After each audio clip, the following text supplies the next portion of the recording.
Hi friends, I'm Ashley and welcome back to my channel. So today's video I am super excited for because we're going to be talking about one of my favorite kinds of books to read during the fall, and those are cozy witch and cozy witch romance books.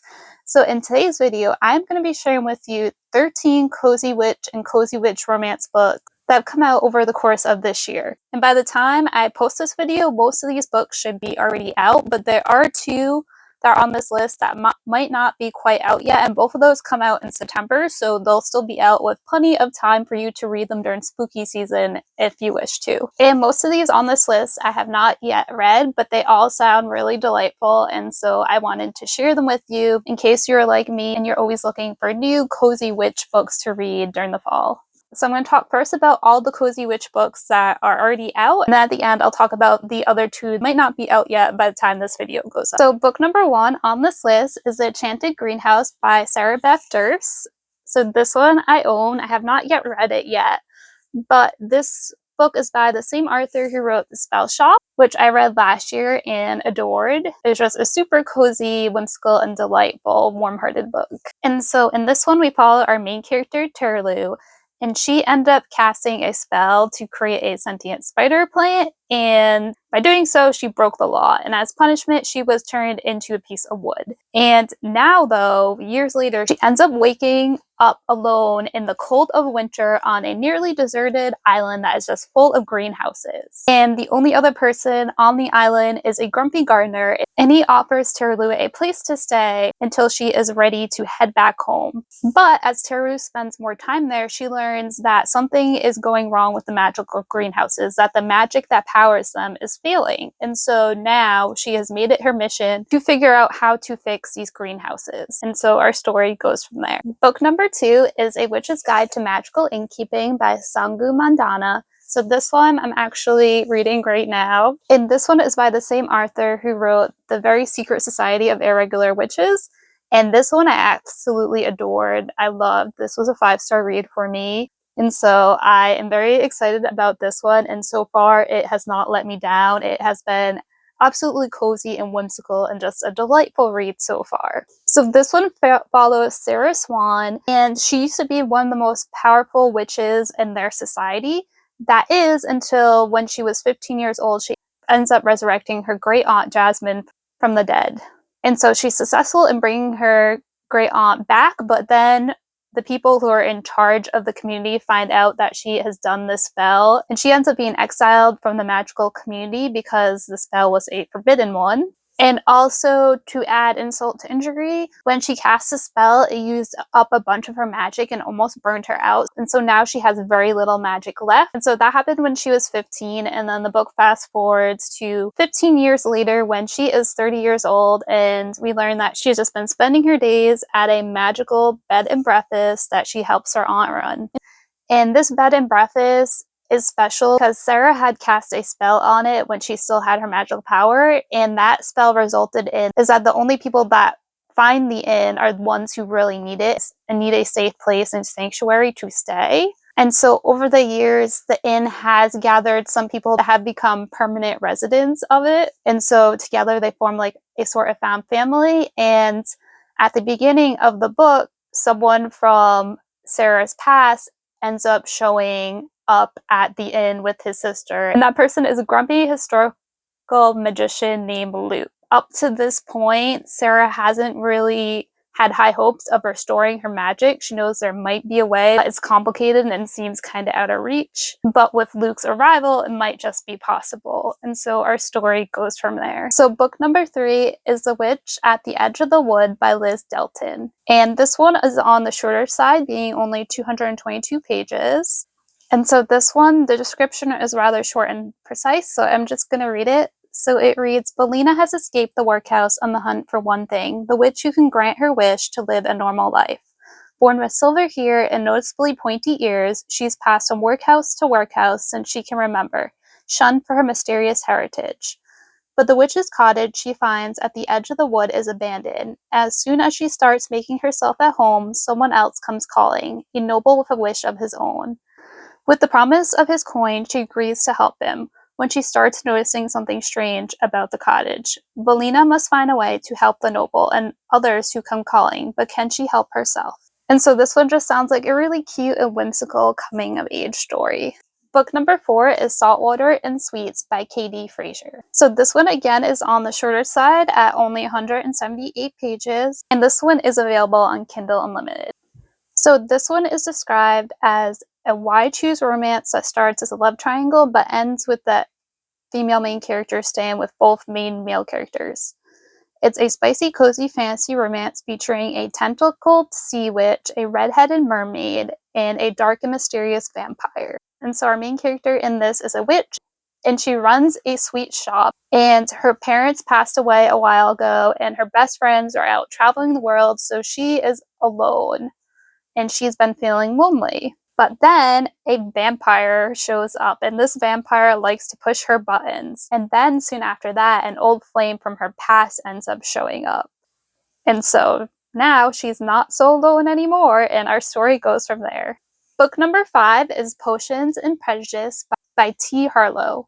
And this one is also available on Kindle Unlimited. This is the first book in the Moonflower Witches series. They seem like they're going to be a series of interconnected standalones. And this one is described as the low-stakes fantasy of legends and lattes meets the romance of Bridgerton and Potions and Prejudice.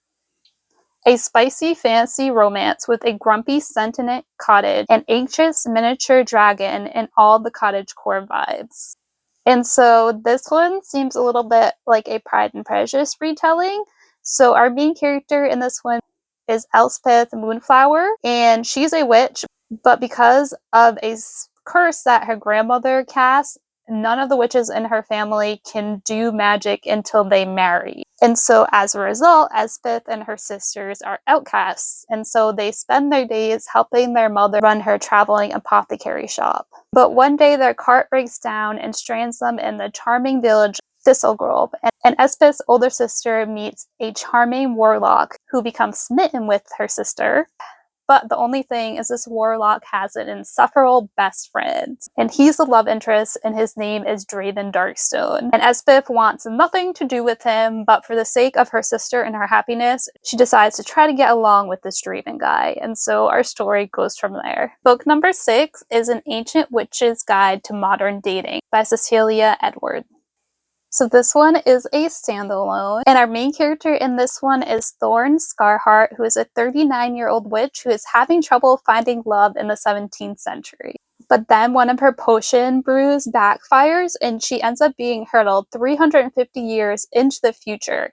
And so she ends up landing in a bustling city where her once isolated college is now a historical museum. And so while life in the future at first seems daunting, it does have its perks. And those perks are indoor plumbing, electric kettles, and the world of online dating. And so with the help of the museum's new curator and her charming veterinarian brother, Thorn dives headfirst into the 21st century dating scene. Book number 7 is Love's a Witch by Tricia O'Malley. So this is the first book in the Scottish Charm series. So this one is described as Charm meets the Pumpkin Spice Cafe in this cozy romantasy about a witch returning to Scotland to break a family curse, only to clash with one grumpy Scotsman determined to protect his town from her haywire magic. And so this one just sounds like it's going to be funny and cute and just a fun time. Book number 8 is Cat Dragon by Samantha Birch. The description of this one reads, in the whimsical world of Tangleroot Valley, magic flows like the seasons, and every witch has her cat dragon, except Alicia Papawick. She's far from bonding with her fiery feline familiar, and with her magical farm in chaos, her prattling pumpkin patch meddling in her life, and the annual harvest festival to prepare for, Aloysia has enough to handle, even before her best friend's insufferable brother, Hollis, brings danger and distraction to her door. When she and Hollis are whisked away on a quest to a mysterious mountain, Aloysia must contend with magic mayhem and a spark she never expected. And it says it's for fans of Studio Ghibli, Harry Potter, The Spell Shop, and Cottagecore. Book number 9 is Wooing the Witch Queen by Stephanie Burgis. This is book 1 in the Queens of Villainy series, but it's a series made up of interconnected standalones. So the description of this one reads, when a mysterious dark wizard arrives at her castle, Saskia hires him as her new librarian on the spot. Fabian is sweet and a little nerdy, and his requests seem a little strange. What in the name of divine Elva is a fountain pen? But he's getting the job done. And if he writes her flirtatious poetry and his innocent touch makes her skin singe, well, little does Saskia know that the wizard she's falling for is actually an imperial archduke in disguise, with no magical training whatsoever. On the run with perilous secrets on his trail and a fast-growing yearning for the wicked sorceress, he's in danger from her enemies and her newfound allies, too. When his identity is finally revealed, will their love save or doom each other? Book number 10 is Cauldrons and Cattails by Hailey Blackwood. And this is the second book in the Moonveil Matches series, and it's a series of interconnected standalones. And our main character in this is Kizzy, who is a witch. She runs an apothecary shop, and she just wants to make the best potions, drink the best ciders, and just run her apothecary shop in peace without being bothered by pesky sprites. But then there's a magical mishap that destroys Kizzy's cauldron and douses the entire town with a love potion. And so, in order to find a cure for the potion, she enlists the help of Tandor, the local orc bartender. And he just happens to have a crush on Kizzy.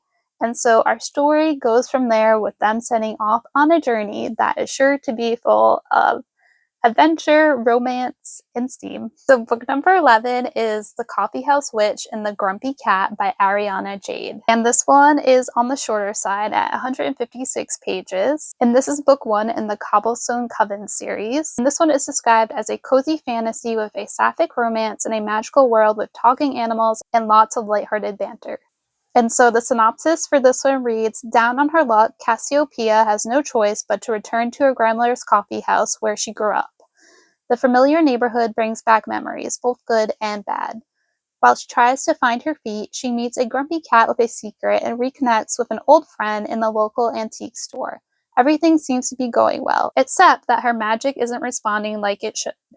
What's a witch to do when everything in life seems to be going wrong? First step, make a good cup of coffee. And so this one seems like it's going to be very much like a slice of life story and just very cozy. So those are 11 Cozy Witch books that are already out in the world. Now to talk about the last 2 books on this list, which might not be out yet by the time this video goes up. So book number 12 comes out on September 9th, and it's Everything She Does Is Magic by Bridget Morrissey. And this is a YA book, and the first thing that drew me in was the cover. I love this cover, but also one of the first lines of the description reads, in the charming town of Fableview, every day is Halloween. I love that line. And so that made me intrigued and wanting to know more. So the synopsis of the book reads, Darcy Keller, resident ray of sunshine and town spirit princess, loves every moment of Fableview's fall festivities. But she's also really ready to leave for college next year, even though her parents expect her to stay and take over their Halloween empire. Enter brooding new girl Anya Doyle, a real-life witch and almost a full member of her coven. In order to be initiated, she has to choose a mortal ally to act as her protector. But having moved around so much, Anya is completely friendless, so she does what any self-respecting teenage almost witch would. She lies and tells her coven her secret crush, Darcy, is willing to do the job. Solution? Work together, of course. The girls agree to help each other out, attending everything from a costume parade to a pumpkin patch party to an apple bobbing contest together. But with Anya's magical powers and Darcy's future independence on the line, the last thing they need is the added complication of pesky feelings. So this one just sounds like it's going to be really cute, and also I'm just like loving all the fall and Halloween vibes that this one is giving. So book number 13 and the final Cozy Witch book on this list comes out on September 16th, is Uncharmed by Lucy Jane Wood. And this one is by the same author who wrote Rewitched, which I haven't read this yet, but I plan to soon. So our main character in this one is Andromeda Annie Wildwood, and she is supposedly a perfect witch. And she is a people pleaser, and so nothing makes her more happy than making other people happy. When her coven tasks her with guiding an orphan teenage witch through the process of getting her blossoming powers under control, Annie is very excited to undertake this task and to prove herself. But her resolve is tested when they are housed in a ramshackle cabin, and also by the fact that her and Maeve aren't getting along, that they are butting heads and that they are total opposites, and Maeve is headstrong. And then just when they are starting to understand each other, the cabin's owner returns. He's not pleased that his cabin was loaned out to Annie and an angsty teen. And so our story goes from there. Alright, so those are 13 recently released Cozy Witch books to check out this fall. Let me know down below which ones caught your eye, and also let me know if you have read any of these and what you thought of them. Thank you so much for watching. Until next time, bye!